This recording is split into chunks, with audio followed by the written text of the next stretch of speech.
अभिषेक, आपने big boss जैसे platform को क्यों चूज किया ईशा और आपका ऑफिशियल बताने के लिए? क्योंकि कई बार आपने उस चीज को डिनाई किया।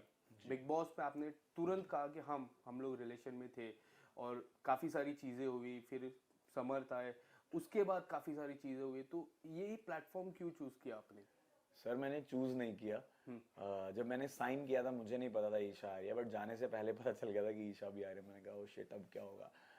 तो इन्होंने जब इंटरव्यू लिया था तो इंटरव्यू से पहले इनको मेरे बारे में पता था कि मैं रिलेशनशिप में हूँ। तो इन्होंने पहला क्वेश्चन मुझसे ये पूछा था कि ब्रेकअप क्यों हुआ। तो मैं डिनाई ही नहीं कर सकता था क्योंकि कलर्स की टीम को पता था कि मैं और ईशा रिलेशनशिप में थे उड़ारियां के टाइम पे। तो अब जब पता ही चल गया था, उस टाइम तक मैंने इंटरव्यूज दे दिए थे या इंटरव्यूज चल रहे थे और मैं बताना नहीं चाहता था। मुझे लगता था कि ईशा में भी अंदर उस चीज को एक्सेप्ट ना करे, ना बताए, तो मैं क्यों बताऊं, मैं बेवकूफ बन जाऊंगा ऐसा। पर अंदर जाके उसने खुद बता दिया और पहले दिन ही वो चीजें बाहर आ गई। तो फिर मैं कैसे डिनाई करता, ऑब्वियसली मुझे भी बताना था। बट हमने हमेशा यही सोचा था कि हम पब्लिक नहीं करेंगे इस चीज को, और जब ब्रेकअप हो गया तो उस चीज को भी क्यों पब्लिक करना। तो बिग बॉस के घर में हो गया, बट ठीक है, अब जो भी हुआ अच्छा हुआ, जैसा भी हुआ।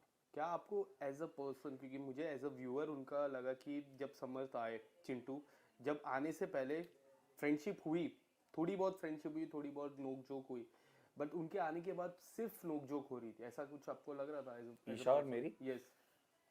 जी सर, ऑब्वियसली जो हम बॉन्ड शेयर कर रहे थे समझ से पहले, वो ऑब्वियसली रिलेशनशिप नहीं था, बट हम एक क्लोज फ्रेंड्स बन गए थे। हम एक दूसरे के साथ बैठते थे, बातें करते थे, घूमते थे, गेम में थे। समर्थ आने के बाद ऑब्वियसली वो, मैं उसका एक्स हूं तो मेरे साथ वो क्यों बात करेगी, समर्थ के साथ बात करेगी। तो वो थोड़ा एक डिस्टेंस हो गया था, बट ऑर्गेनिकली हमारी तीनों की भी एक टाइम पे दोस्ती हो गई थी अच्छी खासी। राइट। और फिर वो एक इंसिडेंट के बाद वो टूट भी गई, बट ठीक है।